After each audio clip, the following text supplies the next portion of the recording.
저는 그냥 시장에 대해서는 그냥 이 3,500포인트를 제시를 해드렸고요. 네. 그 로직만 간단히 말씀드리면 주식시장에 대한 선호도가 굉장히 많이 높아졌다. 그래서 밸류에이션이 올라갈 수 있는 환경이 충분히 된다. 그리고 기업의 실적이 유례 없이 지금 좋은 상황이다. 그래서 뭐 150조 정도의 순이익이 나올 것 같은데 그 정도의 순이익이 가시성이 높다라고 생각을 하고 있어서 그 두 부분을 반영을 하면은 3,500포인트라는 숫자 자체가 제가 되게 무리한 가정을 넣어가지고 한 건 아니고 그냥 뭐 순리대로 해도 3,500포인트 정도의 수준의 주가는 언제든지 갈 수 있는 상황인 것 같다.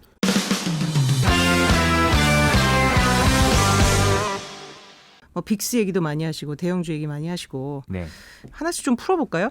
일단 뭐 반도체, 뭐 반도체가 삼전이 다는 아니지만 삼전이 좀 요새 미미하다 움직임이 네, 뭐 네. 시총이 뭐 연초에 비해서는 조금 준 것도 있고 네, 네. 하이닉스도 비슷하고 해서 반도체 업종은 어떻게 보세요? 우리가 이제 그 애널리스트 분들이 많이 이제 반도체 슈퍼 사이클이다라고 얘기했는데 그 말을 듣고 삼성전자를 사신 분들이 욕을 많이 하시죠. 야, 반도체 슈퍼 사이클이라고 해서 삼성전자 샀는데 왜 주가는 안 올라? 라고 얘기하시지만 사실 반도체 슈퍼 사이클 얘기했을 때 메모리 반도체를 얘기한 건 아니에요. 그러니까 지금 이제 오해하시면 안 되는 게 반도체 그러면 삼성전자, 하이닉스 이렇게 생각을 하시는 거는 우리나라 투자자들이 그렇고요. 글로벌 투자자들은 그렇게 생각 안 합니다. 그럼 일례를 들어볼까요? 이제 우리가 지금 고점이 삼성전자의 고점이 1월 12일이었는데 그때 대비해서 이제 삼성전자가 한 8% 정도 빠진 것 같아요. ASML 그리고 엔비디아와 같이 지금 글로벌 메모리 반도체의 슈퍼 사이클의 최대 수혜를 받고 있는 그런 기업들 같은 경우에는 그때 이후로 이미 주가가 30% 40% 올랐어요. 장비주들. 그러니까 이제 메모리 반도체만 여러분들이 국한하실 필요는 없다.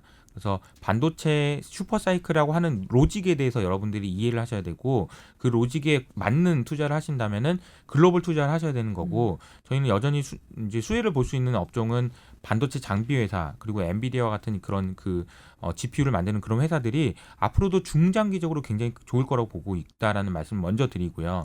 그럼 뭐 삼성전자 안 좋다는 얘기냐? 삼성전자 좋습니다. 앞으로 그러면 삼성전자가 안 좋아질 가능성이 높냐, 좋아질 가능성이 높냐라고 본다면 좋아질 가능성이 훨씬 높죠. 그리고 지금 현재 삼성전자 주가에 있는 우려, 여러 가지 우려들이 해소될 가능성이 높냐 아니면 안 될 가능성이 높냐 해소될 가능성이 높습니다. 지금 삼성전자에 있는 그 여러 가지 그 우려들은 비메모리 뭐 한다고 그러더니 아무것도 뭐 제대로 하는 거 없네. 그리고 뭐 삼성 뭐 핸드폰 이번 나온 거 다 지금 뭐 별로네. 애플 나온다고 사람들이 중국에서 아무데도 안 사네. 그죠? 등등 여러 가지 우려들이 다 많이 있는데 그런 우려들은 저는 이제 시간이 지나면 해소될 거라고 봅니다. 차량용 반도체 때문에 뭐 반도체 오더컷이 나올 수 있다 뭐 이런 얘기들도 있고 여러 가지 이야기들이 있지만 그런 것보다는 지금 여전히 여러분이 큰 그림에서 보셨을 때 시장이 어떤 방향으로 갈 거냐를 보면 점점 플레이어들은 줄어드는 과점화로 갈 거고요. 그리고 수요는 계속 늘어날 겁니다. 그러면 길게 보면 삼성전자의 주가는 우리나라 반도체의 전망은 밝다라고 보시는 게 맞다. 밝다고 보는 측면이 더 가능성이 크기 때문에 그쪽으로 이제 투자 비중을 늘릴 수 있을 거고요.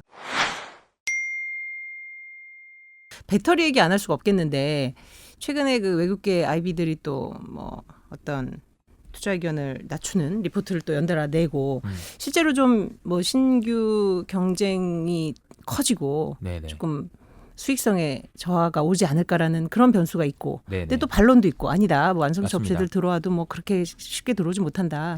어떻게 보세요, 배터리는? LG화학이라는 회사의 주가는 이제 LG 에너지 솔루션과 분할되기 때문에 주가가 하락할 가능성이 있는 거예요. 그렇죠. 왜냐하면 이것만 말씀드릴게요. LG화학이 기존에는 우리가 ESG 등급이라는 걸 기준으로 해서 평가를 받았을 때 ESG 등급 중에서 LG화학 내에서 배터리가 차지하는 비중이 이제 앞으로도 커지고 그럴 거다 보니까 ESG 등급에서 굉장히 높은 등급을 받다가 만약에 배터리가 빠져나가게 되면은 ESG 등급이 낮아질 가능성이 있습니다. 왜냐하면 지금 LG화학은 지금 화학 부문에도 되게 비중이 되게 높아요. 그러면 화학 쪽의 비중이 커지면서 ESG 등급이 조금 낮아질 가능성이 있어요. 근데 이 LG화학이 주가가 좋았던 여러 가지 이유들 중에 하나가 ESG 등급이 좋으면서 ESG 쪽에 이제 투자 자금이 들어오면서 좋았던 것도 있거든요. 근데 그런 부분들이 빠질 수 있다라는 거 충분히 인정해야죠. 네. 인정할 건 인정해야 되는 부분인 것 같습니다. 그러면은 중장기적으로도 안 좋게 봐요? 음. 그건 또 아니에요. 아니에요? 그러니까 주가가 이미 지금 뭐 80만 원, 90만 원, 100만 원까지 갔다가 뭐 이 친구 얘기로는 이제 60만 원대까지 내려갈 거라는 네. 얘기잖아요. 그 60만 원대까지 내려가면 어떻게 될 건데요? 더 빠지긴 또 어려워요. 그러면 우리가 지금 현재 상황에서 LG화학의 주가 기준으로 보면 많이 빠지면 20% 네. 더 빠질 수 있다는 얘기입니다. 그거를 생각을 하고 투자하시는 거랑 그냥 더 가야 되는데 왜 빠져 이렇게 하시는 거랑 좀 달라요. 그러니까 저는 의견에 되게 동의하는데 저는 그때는 보고서는 약간 반론은 근데 그 분할 이슈가 분할했을 때도 그건 다 사실 표면화됐던 맞습니다. 그 변수잖아요. 근데 네. 그걸 굳이 지금 뒤늦게 다른 또 어떤 리콜이라든지 그런 이슈와 합쳐서 반영하는 이유가 뭘까 이런 생각이 좀 드는 것도 사실이었어요. 맞습니다. 네. 그거 다 아는 거 아니었어? 네. 다 아는 거 아니었어? 뭐 전 국민이 다 아는 건데 이렇게 생각을 하실 수도 있지만 글로벌 투자자들은 또 그렇게 민감하게 반응하지 못한 사람들도 있을 수 있고 네. 글로벌 투자자의 입장에서 한번 생각해 보자고요. 네. 글로벌 투자자 입장에서 배터리와 관련된 비중을 이 정도 가져가야 되는 사람이 있어요. 근데 에너지 솔루션이라는 회사가 조만간 상장이 되긴 할 거나 언제 상장될지도 모르고 거의 한 1년이라는 시간이 비는데 그러면 LG화학처럼 가장 큰 배터리 회사를 비중을 안 가져갈 거냐? 그건 또 너무 큰 리스크잖아요. 그렇죠. 그러니까 이제 언제 좀 줄이고 이쪽으로 옮겨갈 거냐? 그리고 LG 에너지 솔루션을 옮기면은 다 옮겨갈 수 있냐? 등등 이거는 굉장히 어려운 문제입니다. 그래서 언제 주가의 비중을 줄이고 늘리고 이런 거는 이게 간단한 문제가 아니에요. 아니다. 카카오 얘기 한번 해보겠습니다. 카카오 네. 제가 저기 이 팀장님 것들 보면서 사실 종목 특정 종목 이렇게 많이 말씀 안 하세요. 근데 카카오는 굉장히 많이 언급하셨고 이제 왜 이 주식을 주목해야 되는지에 대해서 굉장히 설득력 있는 설명도 많이 주셨는데 뭐 네이버와 카카오가 아주 중장기적으로 보면은 시총이 1위가 되지 않을까요? 합산으로 봤을 때 저는 그렇게까지 이제 말씀드렸는데 그렇게 생각하는 이유가 있는데요. 네. 요즘에 이제 드는 생각을 좀 말씀을 드려보면 우리가 이제 메타버스 공간으로 간다. 네. 그리고 이제 온라인 세상으로 간다라는 얘기는 진짜 많이 들었잖아요. 그렇죠. 근데 이런 질문 제가 한번 드려볼게요. 왜 가야 돼요 거기로? 왜 가야 할까? 메타버스로 왜 가야 됩니까? 메타버스 하니까 그래 가야 되나 보다 이렇게 얘기하지만 온라인 하니까 온라인 해야 된다고 생각하지만 네. 왜 가야 됩니까 거기로? 라고 질문해 보면 저도 스스로 답을 찾기가 쉽지 않더라고요. 왜 가야 되나? 게임하려고? 네. 메타버스 게임하려고? AR, VR 해가지고 게임하려고? 그거 아니에요. 생산성 혁명을 이뤄내기 위함입니다. 이게 무슨 말인지 조금 더 설명을 드리자면 이렇게 설명해 볼게요. 자동차 회사에서 자동차를 만들고 나서 완성된 자동차를 만들어요. 네. 그리고 나서 테스트를 하죠. 꽉 부딪혀 봐요. 그래서 얼마나 망가지는지. 이건 이 정도면 됐다. 그리고 나서 이제 보내죠. 네. 근데 왜 아깝게 그거 만들어 놓은 걸 그걸 부숩니까? 해볼 수 없었으니까. 만약에 가상 공간에서 그런 테스트를 할 수만 있다면 굳이 그런 짓을 할 이유가 있나요? 그렇죠. 엄청난 생산성 혁신이에요, 혁신. 그래서 저는 이런 혁신이 이루어지고 있는 것이 메타버스라는 그런 환경 그리고 가상 공간이라는 환경에서 지금 이제 시작되는 거예요. 근데 그 시작되는 그런 환경을 누가 이끌어 가느냐? 누가 이끌어 갈 것 같아요? 미국이 이끌어 가는 거죠. 왜 미국이 이끌어 가냐? 이거 되게 중요한 이슈인데 중국하고 미국의 패권 전쟁 막 얘기 진짜 많이 하잖아요. 네. 근데 뭘 가지고 싸우냐 지금? 중국이랑 미국이랑 뭘로 싸우나요? 뭐 지금 치고받고 싸우는 거 아니잖아. 뭘로 싸우나요? 기술 경쟁이에요. 100% 기술 경쟁이에요. AI 시대로 갔을 때 누가 더 이기냐? 싸움이에요. 그럼 데이터 누가 확보하느냐? 싸움이고요. 그러면 그 과정에서 반도체 어떻게 확보할 거냐? 싸움이에요. 통신망을. 근데 이 싸움을 가지고 왜 하냐? 생산성 혁신을 하려고 하는 건데 미국에서 지금 필요한 거는 인건비가 너무 많이 들잖아요. 그럼 인건비 없이 반도체 생산을 하면 어떻게 해야 돼요? 메타버스 공간에서 다 실험해보는 거예요. 다 생산해보고 테스트해보고 짠 해가지고 그냥 바로 생산할 수 있도록 그런 환경을 만들어주는 게 메타버스가 필요한 근본적인 이유입니다. 네, 그리고 그것이 다시 말씀드리면 기후와도 관련이 있어요. 기후 위기에 극복하기 위해서는 사람들이 많이 돌아다니면 안 돼요. 그리고 많이 써도 안 되고 그러면 그냥 집에서 일해야 돼요. 그러면 집에서 일하려면 어떻게 해야 됩니까? 메타버스 가상 환경에서 내가 이제 메타버스 공간 들어가가지고 일해야 되는 거죠. 그러니까 긴 그림에서 보면 그런 흐름이 되게 필요하다라는 거예요. 온라인도 마찬가지입니다. 네. 온라인화를 왜 자꾸 해야 됩니까? 효율적이니까 훨씬. 이 코로나가 정말 많은 걸 바꿔놨고 네. 그 방향성을 되돌릴 수 없는, 즉 다시 말하면 비가역적인, 일로 갔는데 다시 돌아올 수 그렇죠. 없는 그런 방향으로 지금 많이 바꿔놓은 거예요. 네이버 카카오는 저는 비가역적이라고 생각해요. 사람들이 네이버 카카오를 쓰기 시작한 거는 되돌릴 수 없습니다. 이건 정말 되돌릴 수가 없어요. 과거에 카카오 같은 그런 플랫폼을 만들기 위해서 필요했던 비용보다 지금 다시 시작해서 카카오 같은 플랫폼을 만드는 비용이요? 네. 비교할 수 없을 정도로 커집니다. 그러면 내년에는요? 내후년에는요? 더 커집니다. 왜냐하면 이걸 하고 싶은 사람 너무 많아요. 우리 지금 멀스트리트 하고 싶은 이유도 하고 싶잖아요. 맞습니다. 이렇게 하고 싶은 사람 더 많아요. 더 힘들어집니다. 시간이 갈수록 더 힘들어져요. 그러면 경쟁 치열이죠. 네이버와 카카오가 가지고는 이미 가지고 있고 이미 가지고 있는 상태에서 버는 캐시플로우를 벌고 있는 그런 무형자산의 가치는 시간이 갈수록 더 커집니다. 더 커져요.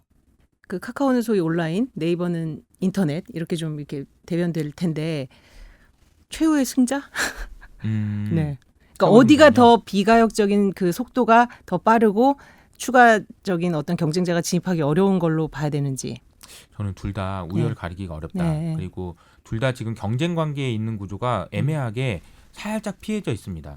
그리고 네이버가 쇼핑에서 돈을 벌려고 하는 방법이나 카카오가 돈을 벌려는 방법이 좀 달라요. 그리고 생각을 해보시면 많은 분들이 야 이거 네이버랑 카카오랑 국내에서만 하는 거 가지고 국내 시장 얼마나 든다고 이렇게 얘기하시는데요. 아니요. 그렇지 않아요. 지금 생각해보세요. 카카오가 만들어낸 시장이 또 있습니다.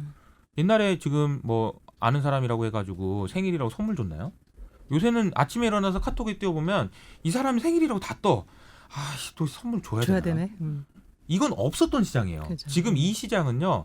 전 세계적으로 없는 시장이에요. 근데 이건 카카오가 수요를 창출해낸 거잖아요. 근데 그거 어떻게 만들었나요? 그 카카오에서 수수료해가지고 이거 하면 카카오는 지금 새로운 마케팅 비용이나 새로운 비용 없이 그냥 돈을 그냥 쓸어 담는 거예요. 이건 지금 앞으로도 지금 카카오가 네이버가 열어가는 그런 비즈니스 세계 네. 그리고 비즈니스 확장성은 아직도 많이 남았어요. 무궁무진하다. 많이 남았어요. 예.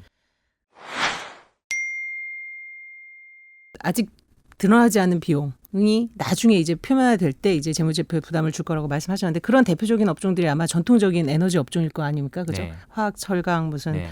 정유화학.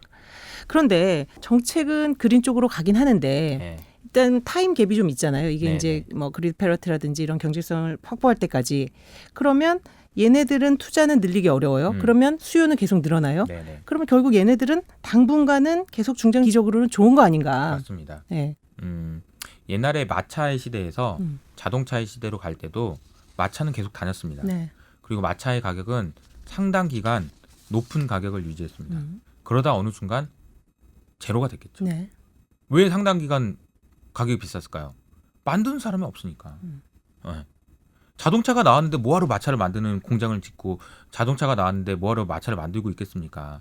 그럼 마차는 안 나오는데 쓰는 사람은 있으니까 그냥 가격은 올라가는 거죠. 네. 그럼 마치 지금 유가랑 똑같은 거예요. 유가가 지금 이제 원유 시대가 끝났다라는 거는 모두가 동의하는 건데 그러다 보니까 사람들이 생산을 안 해 또. 구멍을 안 파. 그러니까 생산량이 늘지 않아. 그래서 가격이 올라. 그럼 마차 가격이 올라가는 거랑 똑같은 비슷하다. 거죠. 그러면 이 얘기는 다시 말하면 여러분들이 투자의 관점에서 봤을 때 이게 영원히 지속된다라고 생각하시기보다는 반드시 이거는 트레이딩을 하셔야 돼요. 트레이딩을. 가격을 보고 너무 싸면 샀다가 가격이 너무 올라가면 또 팔고 싸면 팔고 이게 돼야 되는 거지. 가치가 계속 올라갈 거라고 생각하시는 거는 안 돼요. 그 회사의 가치가 올라갈 거라고 생각하는 건 저는 반대합니다. 그 가치는 그냥 마차가 만드는 회사인 거예요. 그러니까 수요 지금 공급 상황에서는. 원리에 따른 변동이지 그럼요. 가치가 올라가는 건 그럼요. 아니다라는 거죠. 예. 지금 시대는 명확하게 석유의 시대에서 데이터의 시대로 전환한다고 다 얘기하고 있잖아요. 네. 그러면서 지금 눈속임이 당하고 있는 거죠. 지금 마차를 만드는 사람 없어서 마차 가격 올라가는 걸 보면서 와 마차 회사를 그럼 살 거예요 그러면? 자동차 지금 만들고 있는데 신기술이 완전 나와서 네. 전기차 지금 나와가지고 나오고 있는데 뭐하러 내연기관을 차를 삽니까? 네. 이 주식은 살 수 있어요. 왜냐하면 가격이니까. 그런데 그 회사를 살 거예요? 저보고 폭스바겐 사라고 그러면 안 살 거예요. 테슬라 살 수 있으면 저는 테슬라 삽니다. 그러니까 주식을 산다라는 개념이랑 또 다른 개념이에요. 맞습니다. 무슨 말씀인지 너 어떤 회사를 이해했어요. 갖고 싶어? 테슬라 갖고 싶어? 폭스바겐 갖고 싶어? 저는 테슬라 갖고 싶어요. 예. 그러면 그게 투자인 거예요. 네.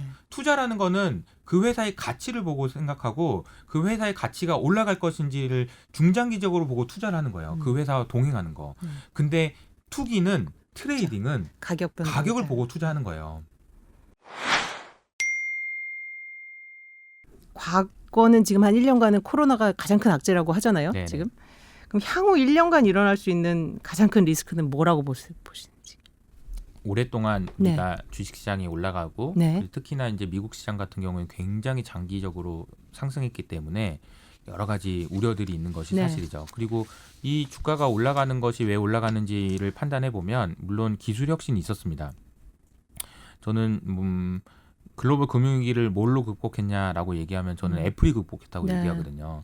왜 애플이 극복했어? 버닝키가 한 거 아니야? 라고 생각하실 수도 있지만 실제로 수요를 창출해낸 거는 애플이에요. iOS라는 장터를 만들어 놓으니까 여기서 장사하고 싶은 사람들이 수많은 사람들이 나타나서 지금 보세요. 그때 이후로 지금 아이폰 생긴 지 지금 10년밖에 안 됐는데 그때 이후로 생겨나는 회사를 보세요. 구글, 그렇죠. 아마존, 페이스북. 그 전부 애플 없으면 나왔을 수 있을까요? 안드로이드 없으면 나왔을 수 있을까요? 그렇죠. 그러니까 완전히 새로운 수요를 창출해내면서 글로벌리 가장 큰 회사가 될 정도로 컸어요. 그러니까 애플이 구한 거예요. 저는 그렇게 생각을 합니다. 네. 어쨌든 그런데 지금 그 과정에서 유동성이 커지면서 지금 주가가 올라갔다라고 보면 이 유동성을 계속 부을 수 있는지도 굉장히 네. 중요한 요인 중에 하나다라고 보면 저는 만약에 인플레이션이 이 상황에서 와서 저는 인플레이션이 아니고 디플레이션을 계속 말씀드리는 이유는 인플레이션과 디플레이션과의 싸움에서 쉽게 게임이 끝나지 않는다. 그래서 저는 그렇게 말씀을 드리고 있는데 제가 중요하게 생각하는 건 뭐냐면 시간이 걸린다는 거예요. 네. 둘 중에 하나가 누가 이기냐의 싸움에서 끝나는 데까지 시간이 걸리고 그 과정에서 유동성은 계속 공급될 거기 때문에 주가는 올라간다라는 얘기인데 그럼 제 이 전망에서의 허점을 파고 들어오신다면 그럼 인플레이션이 오면 어떡합니까? 네. 라는 거예요. 네. 그럼 인플레이션이 오면 저는 주식은 좀 더 줄일 겁니다. 줄일 거다. 비중을 네. 줄이는 네. 아까 말씀하신 현금 보유를 늘리는 그런 식으로 이제 그 국면에 맞는 대응을 네. 투자 대응을 그래서 하는 제가 거고요. 이제 이 컵을 비유로 자주 설명드려요. 이게 이제 컵이 크기가 이제 잠재적인 성장률이다. 네. 인플레이션이 오지 않는 범위 내에서 성장할 수 있는 최대치다라고 얘기하면 여기다 이제 물을 계속 붓다 보면 결국 이게 넘쳐나서 인플레이션 온다라는 설명이에요. 근데 지금 인플레이션 오면 물을 더 못 부어요. 네. 유동성을 더 못한다. 네. 그러면 주가는 이미 많이 풀어놓은 게 있기 때문에 막 급락하거나 그러진 않겠지만 조정을 쉽게 올라가기는 어렵다라고 네. 저는 생각하는 거죠. 그럼 지금 현상은 저는 어떻게 이해하고 있냐면 여기다가 지금 얼음을 떨어뜨린 거예요. 얼음을 떨어뜨리면 어떻게 되죠? 물이 이게 튀죠. 튀겨 나오죠. 네. 그러니까 물이 튀겨 나오는 걸 보고 사람들이 야 이거 물 다 찼나 보다 이렇게 생각을 하는 걸 거다라고 저는 생각을 하고 있는 거죠. 그러니까 가라앉는다. 네. 프로스 얘기를 한 것도 그런 얘기라고 보시면 됩니다. 이해했습니다. 이렇게 시간을 내주셔서 너무 감사드리고 진짜 네네. 뭐 거시적인 시장 환경부터 종목부터 또 보이지 않는 세계에 대한 투자 얘기까지 정말 많은 도움 말씀 주셔서 감사합니다. 네, 감사합니다.